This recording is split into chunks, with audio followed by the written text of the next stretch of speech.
With a minute to spare.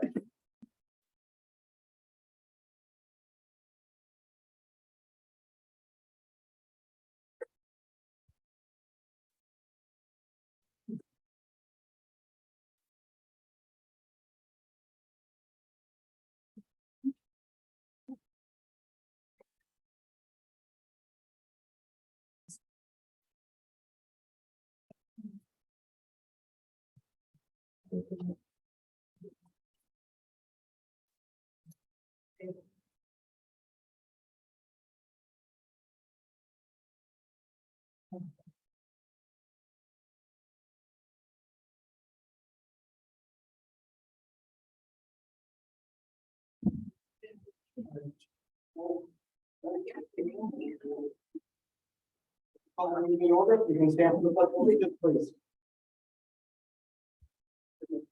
I pledge allegiance to the flag of the States of America, and to the republic that stands one nation, indivisible, with justice. Sure. Dorfler. Giacomo. Ferraro. Herbert. Here. Norris. Present. Griff. Here. And Zavala. Thank you. Is there a motion to approve the agenda? So moved. Any council discussion? All in favor of approving the agenda, say aye.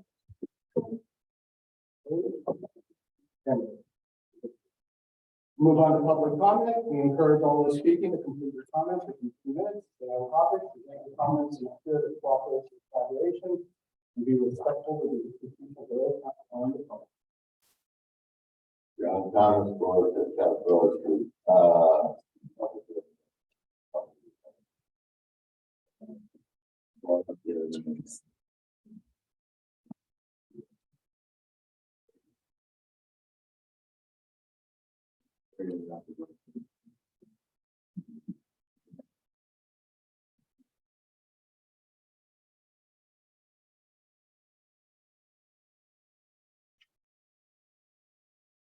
Probably disagree with me. Back today, I looked at the city. 5 years of college, 50 years of business, and how to read. And what I said was absolutely true. That you were supposed to have a citizen run the meeting, advertise it, and you have 30 days. And it's not getting good at report.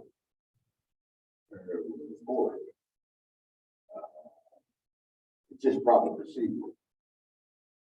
And, the mayor,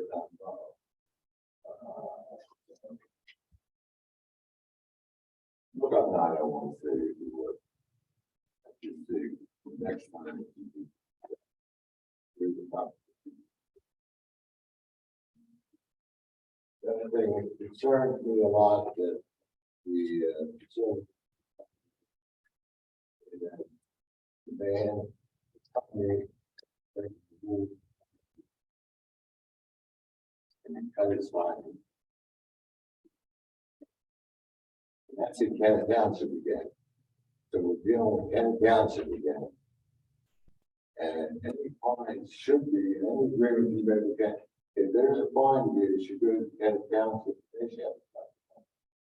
And if you want to come to the rate, they fine. Kenneth Township should be the customer, not the individual. And if you do a business, we ought to find out what our sewer is going to find out. Somebody should be able to inspect that at a fee before we gave that sewer. If they had a 100-year-old building, you know there's going to be problems. So we shouldn't have that problem again. That agreement we do with Kenneth Township.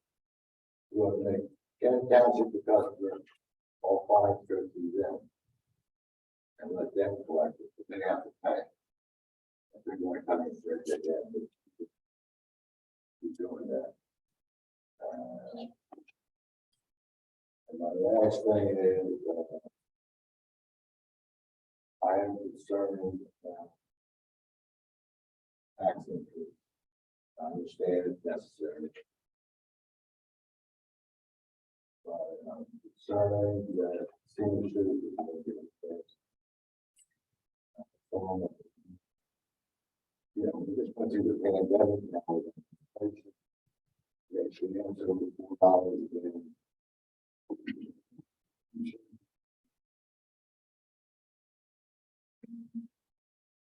Okay.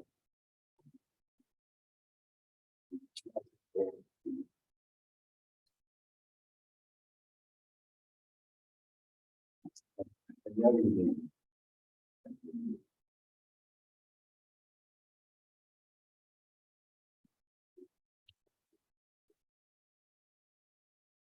freeze your taxes at a certain age.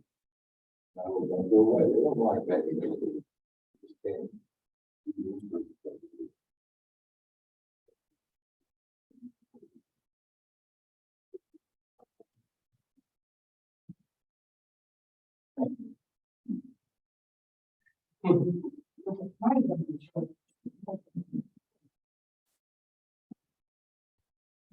My name is Robin Bowers. 702 Wayne Avenue. And, we're here so that you guys will know what we need so that you guys can do something about it. That's why we come here. That's why I come here, so that you know the needs of the beginning, and then you guys can try to do something about it. And, today there was an incident at the senior center in Kent Square today. And so they called 911. And people didn't get there. It was long when they got there. We thought that the senior center is right there on Walnut Street. And fire company took over across the way. Probably should it took 6 minutes or longer than that. We thought the Kennedy was coming. 2 minutes or 3 minutes. But well, we don't know why we wanted. I wanted to know why. Find out why didn't Kennedy come to that emergency 911? I didn't get it. And there was no police that was there. No police were there. Then that wasn't hard. The woman was fine though. She was almost unconscious. And one more thing. So I don't know if it's online or not, but when I needed a police number. I'm like, what's the police number? I need the police number. So I'm like, I don't know, I know 911, but I don't want to call 911. This is for myself. You want to call 911, you shouldn't call 911. Well, you call the police if something's happened. Like the other week I was here, I was told that we can call. As soon as the cars run up and down the street really fast, we're allowed to call the police. Okay. I do not know the number. I don't have my paper, the booklet that they used to send out. I don't have the booklet anymore. Ms. Bowers, I bet we can give you that number right now. Did you do that? Chief? I've got 911. Not that we're not being emergency. Go to the same call tape. Okay. You need help, you need assistance, battery severity, call now. That's the cars that are speeding up in that road. Because they will then connect you to a police officer. Okay. And they can address that after. That doesn't matter the severity of what's going on. Okay. And I know that the police officers they patrol that area pretty often. I would say. So they would probably, once the people speed up the road, they would probably be in the area and I could tell them what kind of car it was. Might not get the license plate, but I could tell them what kind of car, the color of the car, maybe other things, maybe the makeup. Probably be the license. And also, in my right where I live in Kennett Square, 702 Wayne Avenue. I don't know the address, but there's a green house. It's catty corner from where my house is. Brown house across the street, 703, 702, 703. And there's another house and then the green house there. I get it. And I think there could be something going on in that house. I mean, there's a lot of people that live there. There's a lot of people that live in that. A lot of cars are parked in there. I was just curious about what was going on there. And, 3 months ago or so, I went outside the house, because I saw something going on. People were coming in and out, different hours of the night, and sometimes during the day, mostly at night. House is a greenhouse. So Ms. Bowers, since this is very specific to a situation, I would encourage you to not discuss this in a public forum and to address that specifically with the police. We didn't hear. Maybe not purple. That way we can get all the details worked out. Concerned about, right, actually maybe doing this as well. So let's have a conversation outside. My God. Thank you. That's why I said when you came in, I kept looking around, I was like, I gotta find out. Yes, that's something that we want to be talking to the police. Correct. Thank you. I just got down the last 15 minutes before I left the house, and that's what I come up. But I'm being, Charlotte Watson, 523, right North Street. I want to speak to safety because I own a house, and I'm big enough to go to state my own. Then the street has been marked as no emergency, but we don't know why. And I think what it might have happened is when it was zoned commercial by the town and the citizens on there from head to toe, from down from Borough to Elm to Willow, did not even know it was commercial. It was done behind their backs. And that's when I first started my crusade, real crusade in the county. Took us 18 months to get that straightened out for those citizens. I think that's when that happened. Because there's only 2 roads in Kent. South Walnut Street, I believe, maybe a part of North. Was the other one you? I'm not you know. South Street. The only 2 snow emergency by the state. So if I made a mistake, my apologies. But I don't know when that sign went up. That's what I'm saying. And then the street's too narrow to be a snow emergency. So I don't know who's doing that kind of calculation. Cars on both sides. Forever. Parking permits on there too. There are 2 churches on that street. And people who don't know anything about that street may think that parking lot belongs to both those churches, and it doesn't. The street has always had church parking from those same areas that I said, from Broad to Willow to wherever. Going down Elm and Maple Alley and everything. Not Maple Alley, what's wrong? But you can only park on one part of it. But that's the point I'm getting to too. I want to talk about parking. There's a truck that's been there. First off, there's a tree that's been there at the back of the property that is abuts the electric. The label, what is that called? Electric place up there on State Street. When you come down by the Wawa, there's the gas station. But all of a sudden, and last year, and the year before last year, there's a tree that goes at a full length of a car off the curb. That's never been cited to be groomed by whoever owns that property. It sits there today the same way. Before the frost will take it back, but it'll still be the branches will still be out. When it's in its full foliage, you don't even have a view. And they are now parking their trucks, the electric company, on that piece of ground that's across from the gas station. So, if they were before, you wouldn't see that. But there's a truck parked in the opposite direction. And has been for at least 3 weeks. And it's underneath of that tree. And it does not have a citation on it or anything in that type of situation. That qualifies to have one, and it should. So I'm just telling you, people are driving around and they're supposed to be doing the zoning or policeman or whoever, even the council person. That's been a violation. Continue. There is also Mill Road I want to speak to. And I think that maybe that is a reaction of a domino effect. Because the people on the other part of D Street can park on front of their houses. And I don't know who those people are, but I think I don't think it's open. So it must be that little shopping center down there where those offices are. Parking on Mill Road, and you just do not have proper way to pass. We just cannot, and that's a fiasco anyhow. Those stripes should be taken off of there. It should be a turning lane and a straight lane. It should be a setback line, lines of those semis that are not supposed to be going in the south middle, that are going in the south middle. On that road, they're not, that's not a thoroughfare. It's not a thoroughfare because it's two different properties. And those semis are just rolling right on down there, and so are cars, people who work there now. But I'm saying, we have never seen that truck parked where the mailboxes are for Magnolia Place. That's too narrow. Like I told them when they were building Magnolia Place, it should be a boulevard.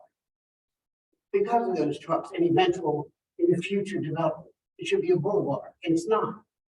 So it shouldn't be parking there. If those businesses, rural business, and didn't have parking, they shouldn't be kept on our streets to do so, because you already shut those people down there out of in front of their homes. So that's, and plus they're parking up on the back line. At the here. But they're, you know, I don't know who they are, they park in the good end. And the brewery's not open. So I don't know who those folks are. Other streets that I've noticed, next to Sanders, when you come down Willow, there has never been parking below Maple on either side. When you come down Willow, don't turn on Maple Alley. Just come on down wherever, Sanders to State Street. There has never been parking there, even though it was not marked good parking.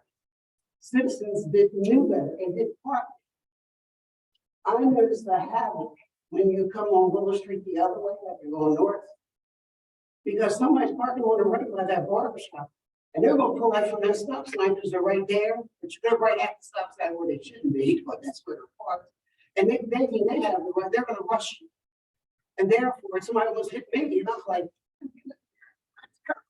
I wasn't even going to park. So that needs to be addressed. Nobody parking near that fine store, because that's their entrance getting in and out of there. They got a big way they get in and out of their business, and they have the parking there. But nobody's ever parked in that lot.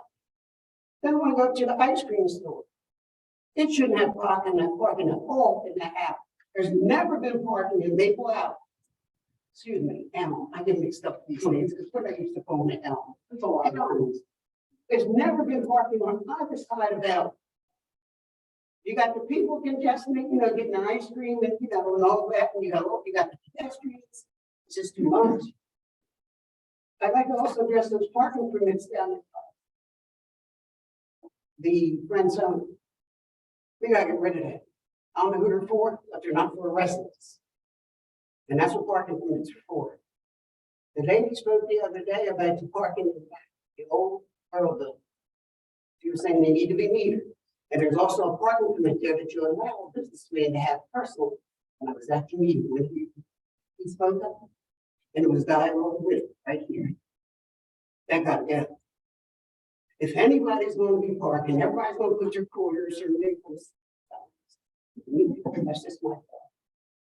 In other words, I think we're paying the price for a lot of stuff because we've been ignored all this long. And this is not my first time saying it. There's none of this. I don't believe that the police should have license from Delaware and Jersey. It defeats the purpose of neighborhood police community. If you're going to be hiring somebody from another municipal, they should be here. They don't have to live in Kennedy, but they should be Pennsylvania residents. We don't get paid to feed other states. And they're not going to know their population. They're not going to know the hookups of them. If you ever have something that's outrageous, outlandish, like it's going on in America, it's going to be worse because nobody's going to know each other. And I do not think we need to have people licensed from outside of this state. They need to be licensed in Pennsylvania. And that also speaks to the fact that America says, whatever license state you live in, you need to have a license. So if our men lived down there and came up and back, they would have to change the license to that state. We need to keep that with the fact that we're hiring Pennsylvania. I just strongly believe in that. I'm not going to fight for it. That's what I believe in. I believe there's a difference between modernization and destruction. What's happening in this town equates to destruction in the 60s. I've heard from so many. They think their town has been destroyed. And as I always say, the OLDE has been taken out again. That's what we're fighting for. And we're fighting. And we're fighting. It's a war. It can be described as that anywhere in America. It's going to be a war. Because we can no longer have citizens not being served. We could not realize the impact of our tax base from that milling place. You understand we have money. We never even realized. People kept making decisions and making extravagant choices. And we never even got the benefit. Those people pay a heck of a tax for each one of those homes. They got to be $8,000 to $10,000. They got to. We never even seen it. So what I'm saying is you got to get serious and look at the things we're looking at. We're looking intensely. We are really looking intensely. And Mr. Gerber, if this was a court case, we do you dirty. Thank you, Ms. Watson. You were doing so good. You were doing so good. Is there any other public comment? right. That's what. Wait a minute. One more thing. That was it. Now, let me You give you one started. thing. Well, you're the only one who does it. One more thing. Started. That's politics. Look what they did. No, let's Yeah, just, look what they did. one more thing. No Yeah. comments. Give me your. Give them enough. No street repair and signage. No family special events and holiday times for kids. And we like to see Christmas back uptown in the Victoria and stuff with the little horses and all that. No spring fall trash cleanup. Oh, I got this done. No more You take emergency. your time. Emergency. Send us that list. We'll make it on that. Is there any other public comment? And I think you had a raised hand behind you. Oh, I do. Yeah. Yes.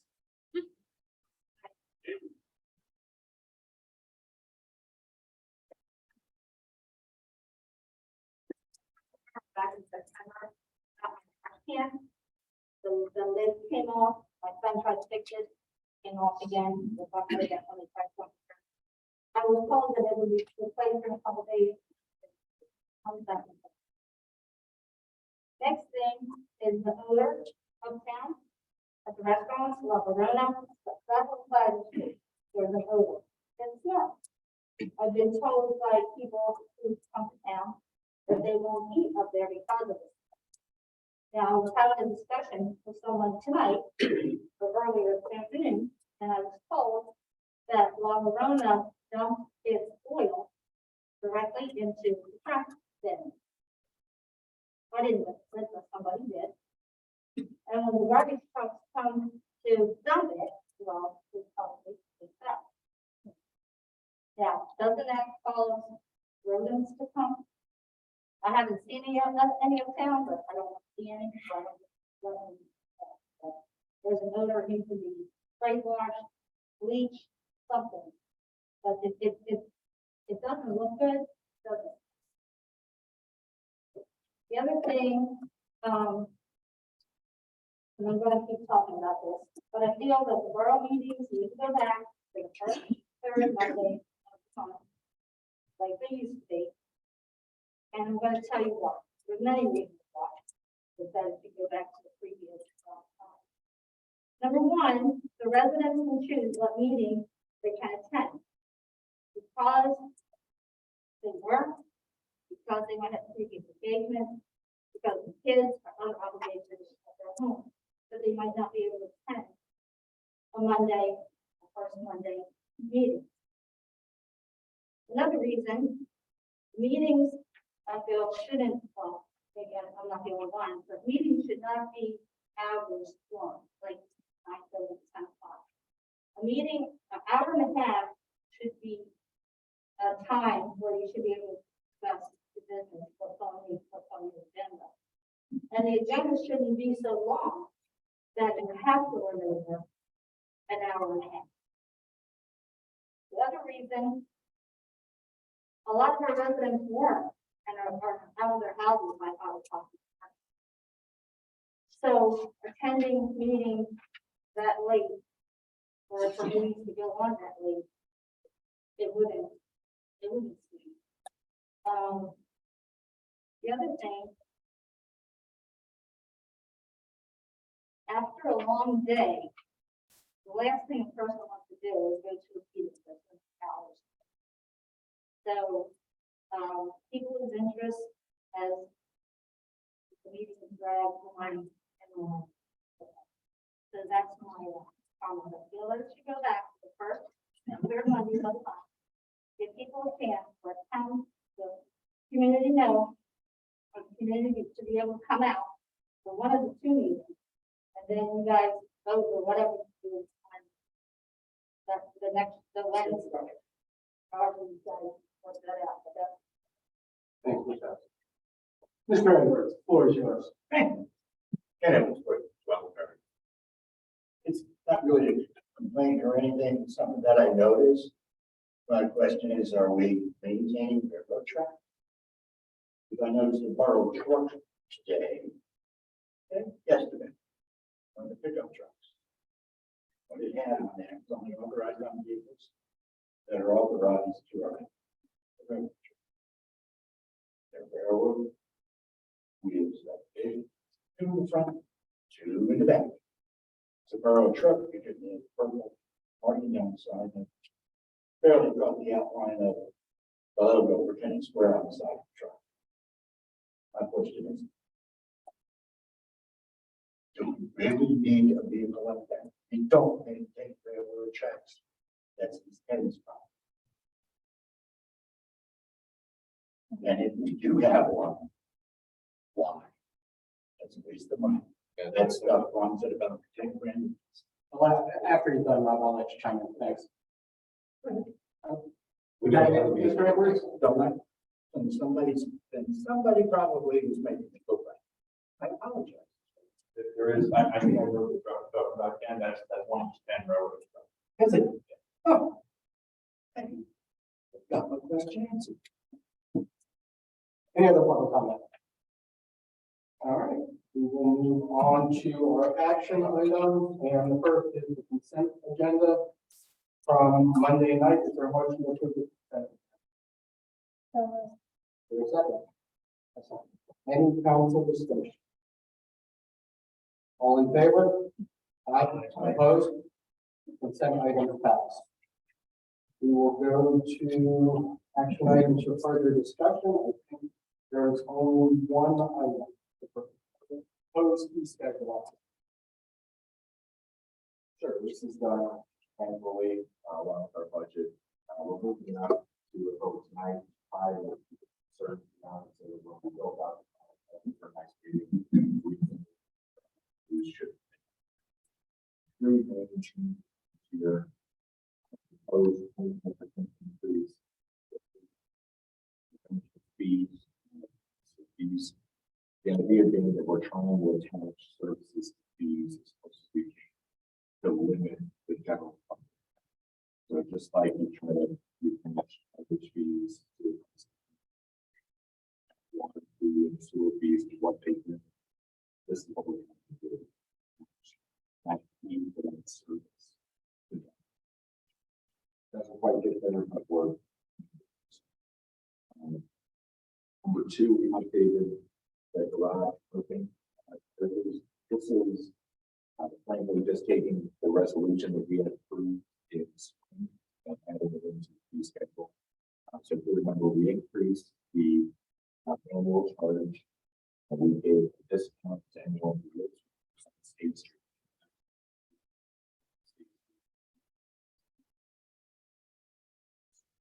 3 months. Reduction the first part of the price for once the fees are changed. We can try to incentivize people to use it. So right now, the time of using theaters, it's going to be $2 for the first time. Using machines to eat the cost of the credit card. So we just reduced it for 3 months. Full to expect that. Hopefully by the end of the year. So this just updates that. Then the final change is a $3 order update in the coverage fee.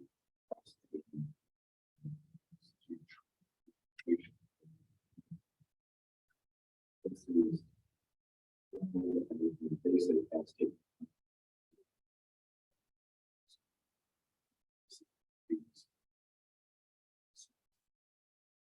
those are the three updates to that proposed fee schedule in addition to the fee that was. Any questions for Kyle? Is the discount schedule on here? I don't see, or is that just a special amendment to this? I believe we have that. I think it's under the short-term parking garage. And it's-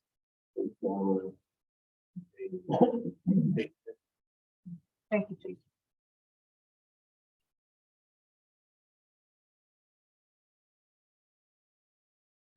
Sorry, I'm referring to the State Street discount. Yeah. Okay, I don't believe so. Is that expanding into including here or not?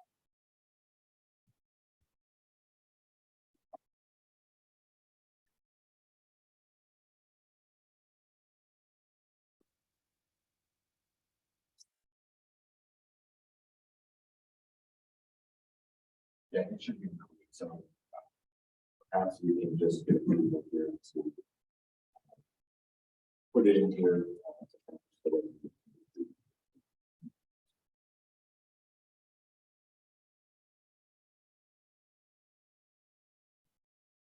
Any other questions? Are we comfortable if we were competitive or other similar in this? Overall? Yeah, we did some research back. This put us probably in the middle. And then her team did a good job of research. Roughly, probably then.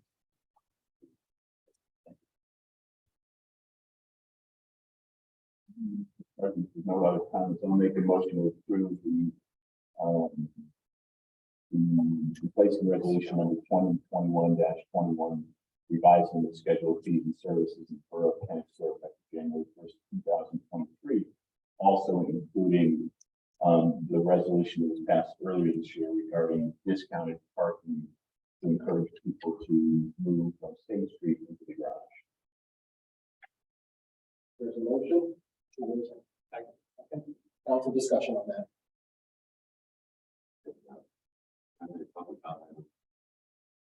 After.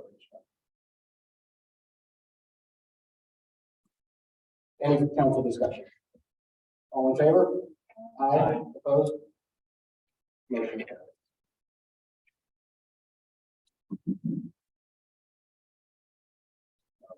We are going to move to the workshop. Did you just have a question on that, or? How about the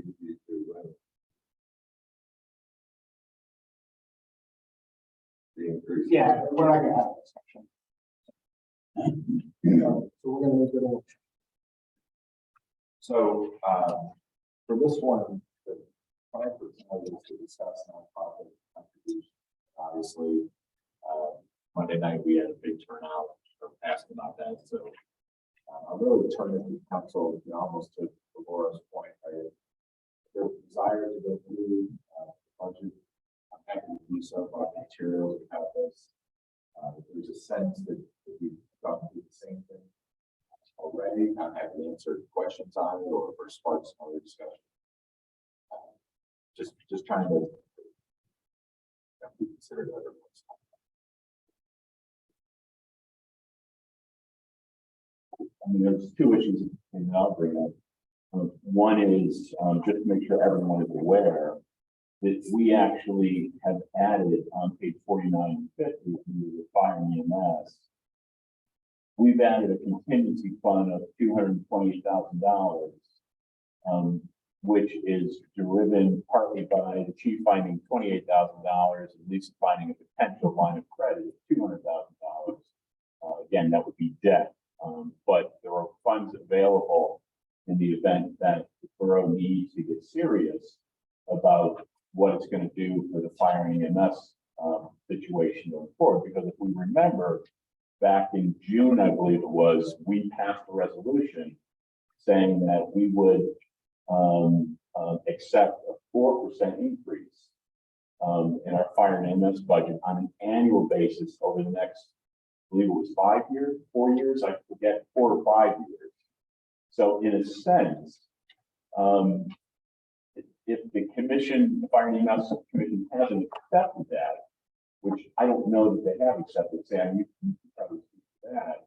But if they haven't accepted it, we're actually, by our resolution, already on a course to leave Fire and EMS. Now, we can change that, but that's what we publicly voted on and agreed to in terms of the action of Fire and EMS Commission as it impacts us in our budget. Because remember, they're looking for, Sam, correct me, 30% increases on an annual basis over the next number of years. So we're looking at doubling our current Fire and EMS budget potentially in the short term, plus the cost of capital. So that's just one comment that I think everyone needs to know and something we have to take up very seriously in the not too distant future.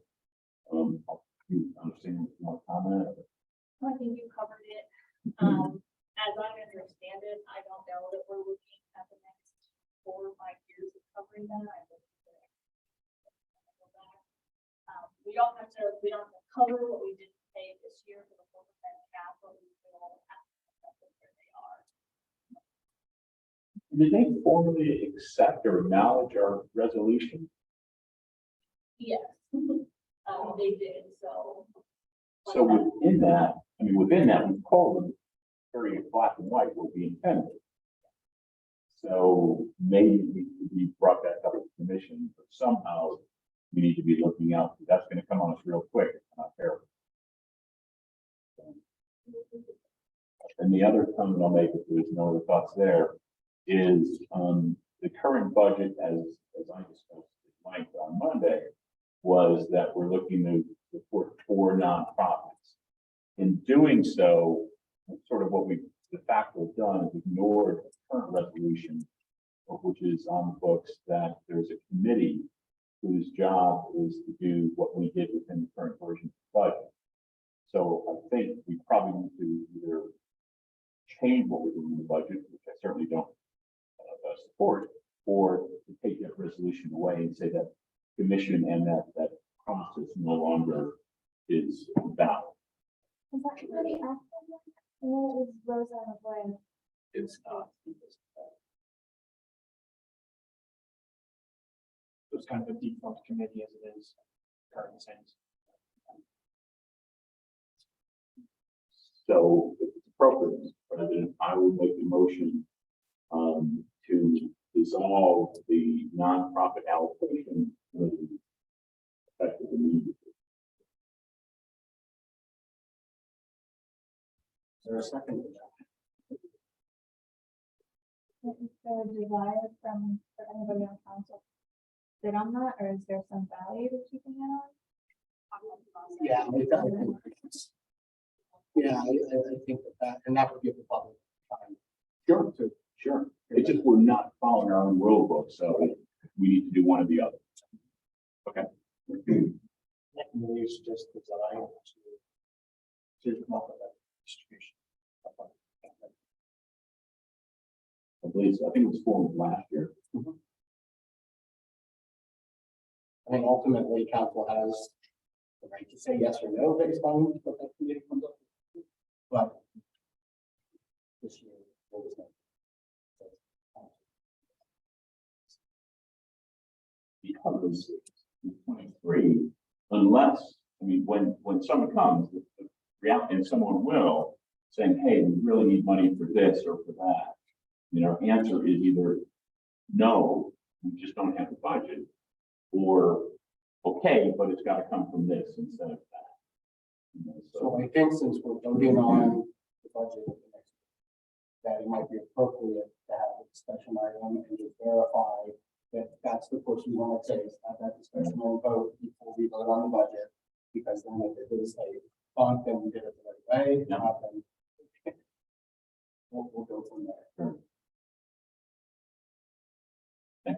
So, yeah, we have, and there were a couple people that were here on Monday. The public meeting, the workshop for the budget is this coming Monday. Yes, this Monday at 6 o'clock. 6 o'clock in this room. Kind of like a science fair. We'll have 4 or 5 different tables, you have partners each one. We come in, we can have long form discussions. We can ask about line item details that are just, they're hard to sort of have. So our staff, so we'll be there for probably 2 hours. You just come in, take the time and go through the questions.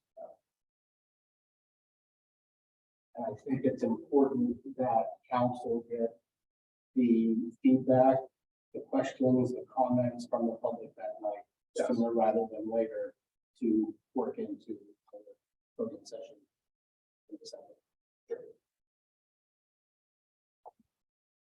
Okay, awesome. We did have some good discussion on Monday. Seeing none, we'll move to closing for it.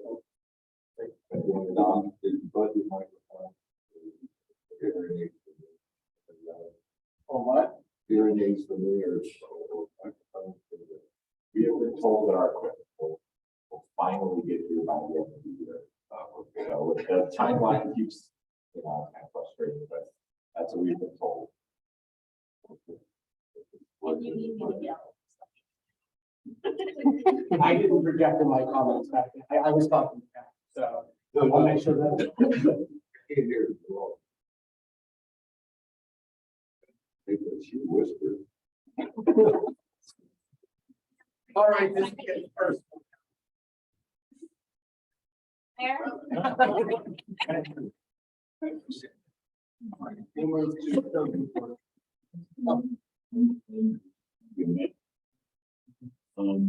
guess let's acknowledge, we have this very expensive dais. I've been thinking about this a lot. Very expensive table that we agreed to back in January, February. It was $30,000, I think. And 38.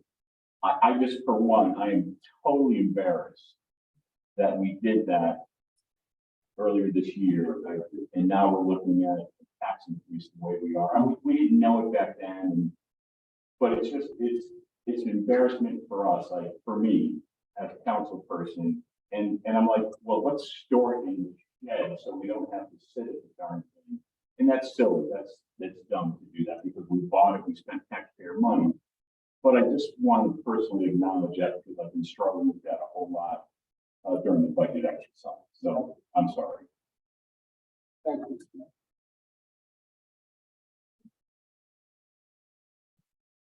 Anyone else want to apologize for anything? No. We'll move on to the next. Yep, I'll turn it over to Terry to do some things to our voting section.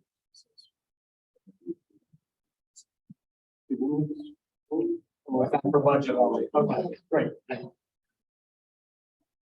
New being introduced, it's just the fact of making it a little more clear how we're gonna follow through with our rental inspections.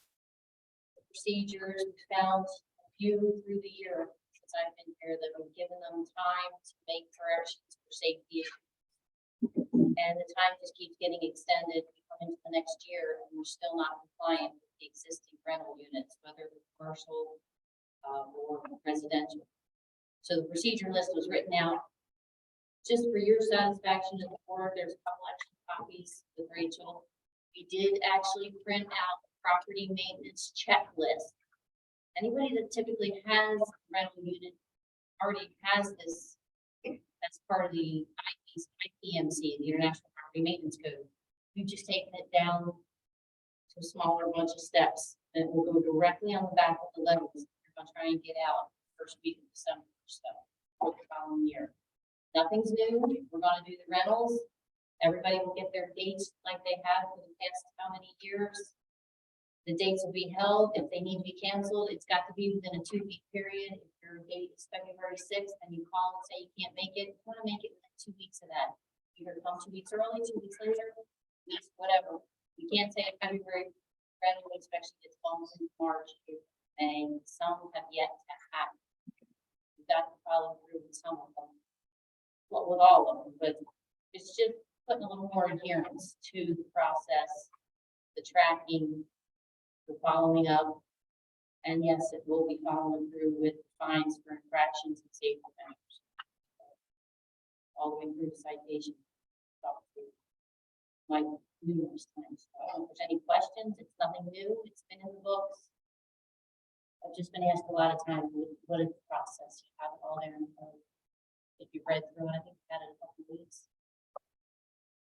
Yeah, I think that I appreciate the work that you did on this, Terry, and I think this is just really important. Again, it's not that we're changing anything, it's just making sure that all the new staff, all the new council members are aware of the process and just that commitment that we all made that this is going to be followed. And I think that's just crucial to good governance. This is just a workshop item, but yeah, if you want. I asked. Don't go off though. I asked a suggestion. One, and I know how busy it is. You know, why do we have to inspect every single year? And our properties that I know that you got to inspect every year. Because they're low end, taken care of. But the our properties are well taken care of. Why can't you, if you have a good property and you follow the rules and take care of them, why can't it be every other year? Why does it have to be every year? And the other thing is something I just did, and I think I'm real pleased with it. That new program on TV, forest fire or something that comes on.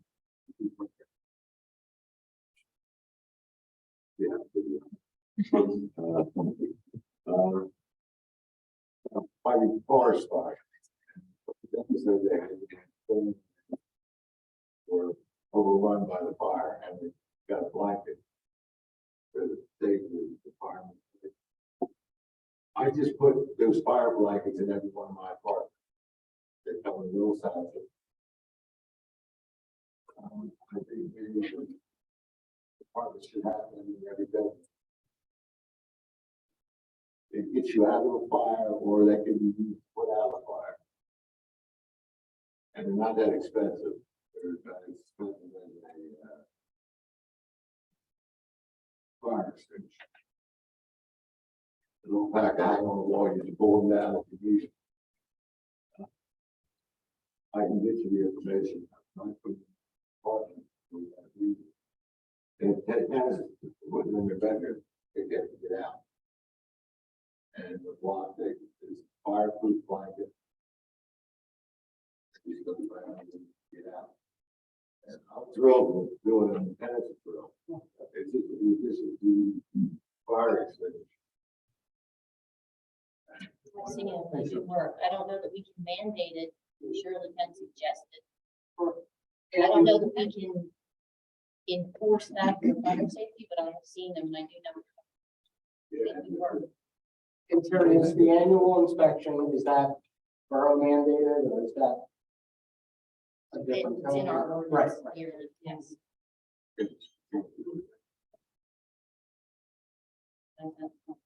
Maybe you can review the process. I could potentially, if we were to consider something like that program, it might be something where if a certain property has 3 years in a row, that they had absolutely no issue. Oh, yeah. Or maybe be on something like When that. you get on the bad list, you every year Yep. you follow. It's not, you skip a year, Right. and leave you on that, but then they know the problem property. And they have, and every year. Well, and I think Terry's working diligence to this process will get that level setting of just exactly who the good and bad are. And then we can go from there. But good discussion. But it Yeah, saves you same some money. What's that? Say bad. In need of improvement. And I believe, if I recall correctly, when we kind of started talking about this process and updating this, we had a relatively high rate of initial failures in the inspection process. And so I'm glad that, because the first thing I think of is when you've got a rate that high, is there must be something wrong with the way we're doing. They're not being informed correctly or something like that. It's not when you've got a failure rate that's super high, then, you know, if everybody fails the class, it's kind of huge. So I'm glad that we're going back and clarifying our whole process and making sure that everybody is aware of what's required of them before we get going. So the 90% of the time, the people that come off the town will know what they're doing. They are landlords by trade, whatever you want to call it. There's a lot of people recently, because of the economy. That's why we came up with these ADUs. I'm assuming I wasn't here when they were brought on, but they're here now. And they were brought on because somebody needed extra income. They're not being made aware. So just add checklist to the backside of it. It's one more way to say we told you what we need, what's for safety, what's issued by state, by law, by us. It trickles down, federal, state, county. And it is us trying to. So going to force stricter.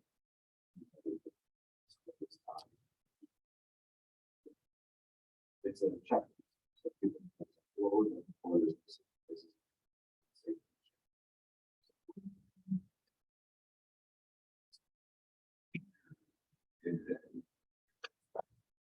Yeah, something, you had a property for 10 years, and then new inspector come in and he'll pick out something that is pretty fine, but then leave all of a sudden it's not. Or he's just different than the other, you know, there's no uniformity. You never know what you're gonna find. Depends on who's inspecting the property.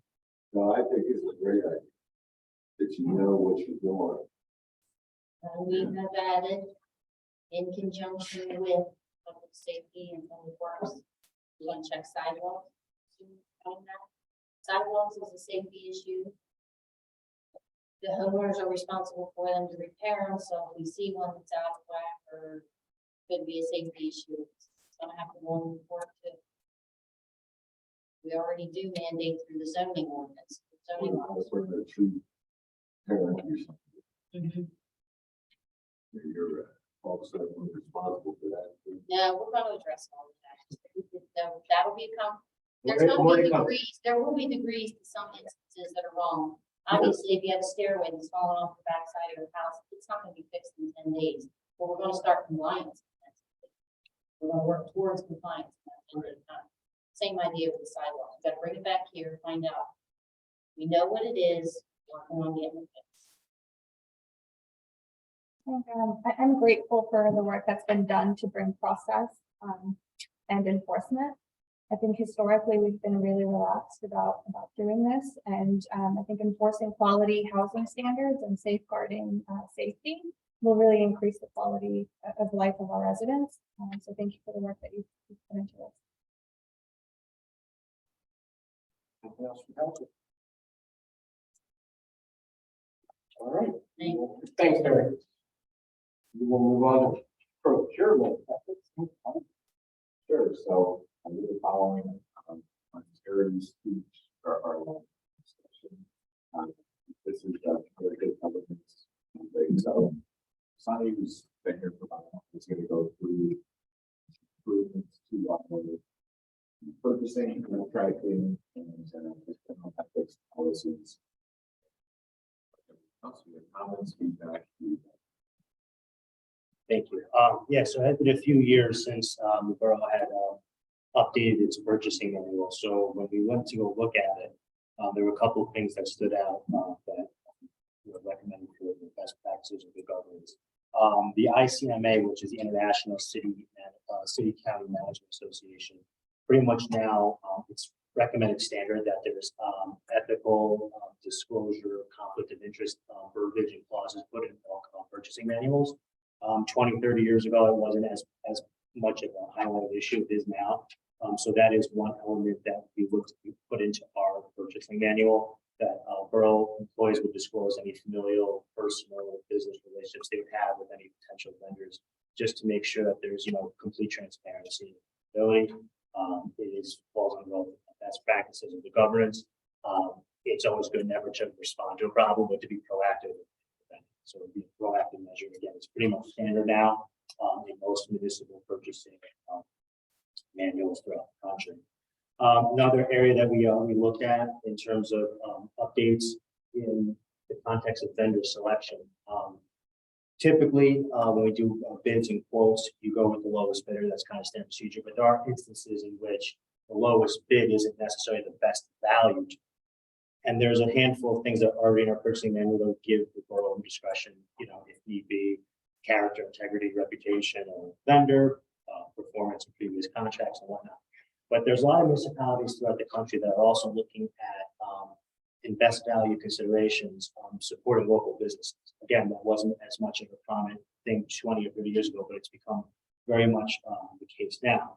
So I'll use an example with our current procurement policy. Anything above $4,000 would require a pre-quote. So you had a scenario in which you have 3 bids, one's at 4,000, one's at 4,100, and one's at 4,500. The initial thing was, oh, go with 4,000. What if the 4,000 is a company out of Maryland or Jersey, Delaware, and the 4,100 is one that's here in Portland? That you would have, you can make an argument that no, it should be the lowest bid. What? There's also another argument that you would say if you have a business that's in the community that pays taxes, that's here, that there should be some best value considerations. Most of the municipalities put a 10% cap. Obviously, if one entity is 4,000 and the borough business is 8,000, you're talking about a different situation. But if it's within a certain range that we can look into, that is a consideration that a lot of municipalities are considering to support local business. Other minor things, just to put the borough's purchasing manual in line with the state threshold, just very minor, like within a couple $100 of larger bids or quotations, but just so there's consistency, is something that we can look into. One area in particular is when we have quotations that are within a certain range of about 11,000 to 21,000. Anything above 21,900 requires formal bid by the state. So we obviously apply for that. But currently we require 3 written quotes for anything in that range, about 11,800 to 21,900. And the idea is if we have 2 quotes and we want to do a project, we want to move forward something, that if we have a quote over the phone from a potential vendor, unless they give it to us in writing, we can't move forward. And especially if we know like their quote is not the lowest and it's not the best value, we almost become beholden to their time frame instead of our own. So it would give a little more flexibility in saying, okay, we have 2 quotes, we have a 3rd verbal quote. You know, maybe that would be an area where we want to give for efficiency and effectiveness, give a little more discretion to department heads and managers. Obviously, this is all about striking the balance. It's a sacred trust with taxpayer dollars. You want effectiveness, you want efficiency, but you also want to have that oversight. So that would be kind of the way to look into marry the 2. Now that's in the context of vendor selection. And once we select a vendor, Mike put together a great standard terms of contracts. So anytime the borough engages in a contract with a vendor, that we ensure that if there's consistency, that the borough's interests are protected, whether it's indemnification, insurance, what the scope of the work is, what the vendor's committing to doing to ensure that in the event that doesn't come to fruition, that our interests are protected. So DPW and codes might have individual specific things unique to their departments, but to have a standard term and condition contract when we engage with vendors to ensure that when we do business with them, the borough's interests are protected. I have some quick questions. So last year we had done some work on creating a listing of women and diverse businesses in keeping with our desire to want to align with borough values so that we can get that best value consideration and the lowest bid. Is that being used currently in vendor selection and is it being kept current? If not, do we need to revisit this? That should be in our process, so it's not. But what's the problem? Well, right now we're leaving it to discretion. So I think we can, so to give staff some leeway to say, we should choose that company that's 5% higher because of X. Can I play devil's advocate this for the year where we're really crushing it with budget in the negative way, not the positive? Do we really want to pay a premium or be known as a target to, well, if I only did 10% more than them, I could probably get, I mean, I know it's a sealed bid for the most part, but the potential, the risk is certainly there. You know, I certainly, do I go to local business as much as I can? Yes. But there's a private individual that's not spending taxpayer money. They just struggle a little bit with what that premium should be. I think it's a policy question that maybe we should address as a group. Yeah, so this doesn't get implemented until there's a vote. The idea of the workshop is to set up that vote. Right. But to Mara's point too, with that list that we had, we can talk about working in the process, but I think also just making people aware that we have it and that it's available to get on that list. I think that that's something. And to make sure we go out to the Yes, business right. and say, hey, we're doing this, would you like to fit on it? And it's part of it. The year after I was on council, next council, we did signage. No.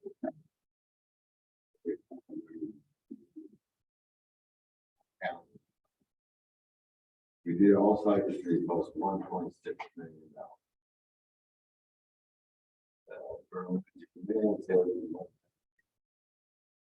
Bill and I drove the signage street midnight.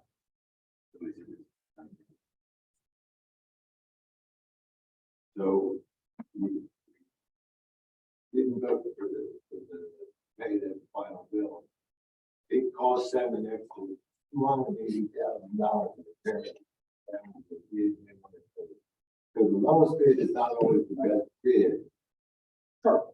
You don't want to get the highest, but your reputation as a company. Absolutely. And I know that there's a rule that say you gotta take the lowest bid. Well, we got burned on that. Yeah. But the guy that allowed it down. We luckily Billy and I wrote it and we stopped it and we put it back. Want to make it a final payment. If Billy and I hadn't wrote it, we'd had a terrible job done. So I've always said, you know, low bid, not always. But you gotta be careful. Anything else? I just wanted to add some additional context to that directory of diverse and women-owned businesses. And I think the initial reason why we started discussion and compiling it was because we recognize that a lot of times government entities really do not do good with they accept the services from white-owned businesses. Sometimes you're undermining also your own ability to get some lower bids might be some out there. And these businesses just might not have the access or the knowledge about how to engage with you to get your business. And so if we can continue to work on our efforts to keep that current and attract some of those businesses, I think we might even end up doing ourselves a favor in the process.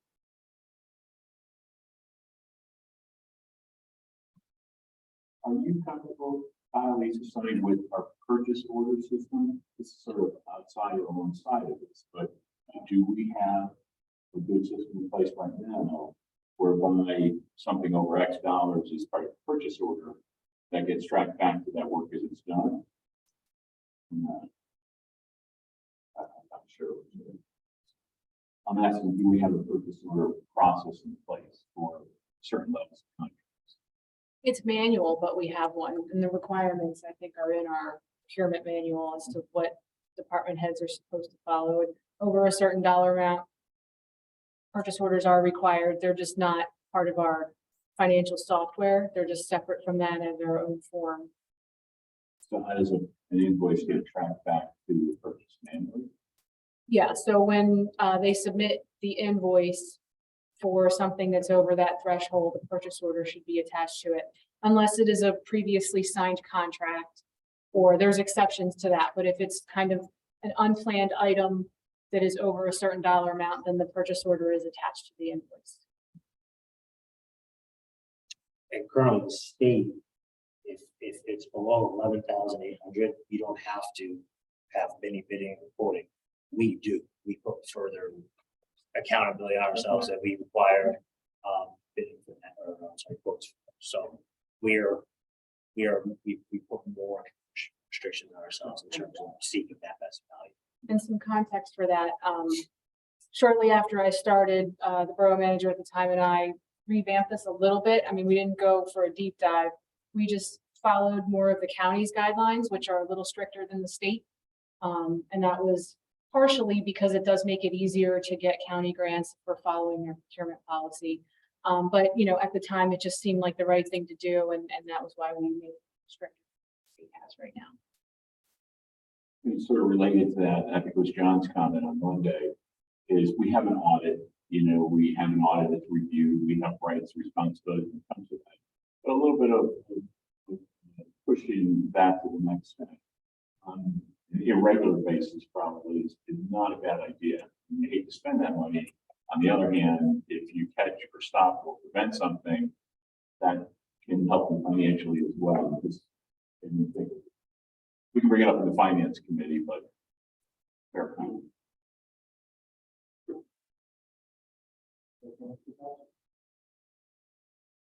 Thanks for that, Simon. Thank you. All right, so that is the end of the workshop items. So we'll go on the table. Council, anything else tonight? Yes, sir. Sorry. We don't make any new motions right now. No motion. We looked at the question that came up with Watson, I think, about 8 trash cans. Rob, I think you were one of your staff. Six. Okay. Yeah, that, we did go look at it. And, there's actually 3 properties, from the corner of the block that are owned by the same company. They put all their trash cans in one spot because they're gonna have a large area to work with. So they are within their rights to do what we want to do because it's 3 separate properties. They are exceeding the number. One property, there's more than 3. On that one property, that's all the other, yes, we do, there's nothing. They're located on the temple one through parcels. When they're having- First off, is street address is State Street. Yes. So that's the original residence. And there are 2 houses there that are rented. And it's top and bottom. If you're divided into sections, there's a business on the bottom, one, and then the residence on top. And then you have that big structure Yeah. that I've been telling you about. And It also says the police responsible. have agreed. So no E2 violation, because your ADU is a part of your original house, unless you subdivide, and you can't subdivide. So I'm going to ask Rob if you and Ms. Watson can get to the bottom of this after the meeting. Thank you, Mr. Morris. Anything else from council? I did want to make a comment too. Jackson brought up some of the arguments for going back to the meeting. I just, because we had a lot of discussion as far as the meeting goes. And, you know, in my time, whether we have 1 meeting, 2 meetings, or even some months we have 3 meetings, I can't remember a meeting going less than an hour and a half. That's just one thing, but because a lot of times it's just the amount of items that are on the agenda. Second, we want to do the workshop items like this because this really opened up a lot of transparency because like what Sunny delivered, what Terry delivered, a lot of times they're done at the staff level, they're done outside the public view and comment. The public doesn't, and the only time the public sees it is when it's on the agenda, ready for the vote. So we wanted to allow specific time for these kind of workshops that involve the public more in the decision making. So that's just, again, I'm not arguing, it's just some context. And then the last thing, as I look at especially the Wednesday meeting, for the most part, now granted, that a lot of times the meetings go long because people on this end like to talk. We've had the history of that. The other end too is a lot of times when the public's so involved that can sometimes be more than half the meeting as well. So just some different perspectives on the length of the meeting. So just wanted to share some of those thoughts. Anything else from council? All right, thanks everyone. Meeting adjourned. No, I can't.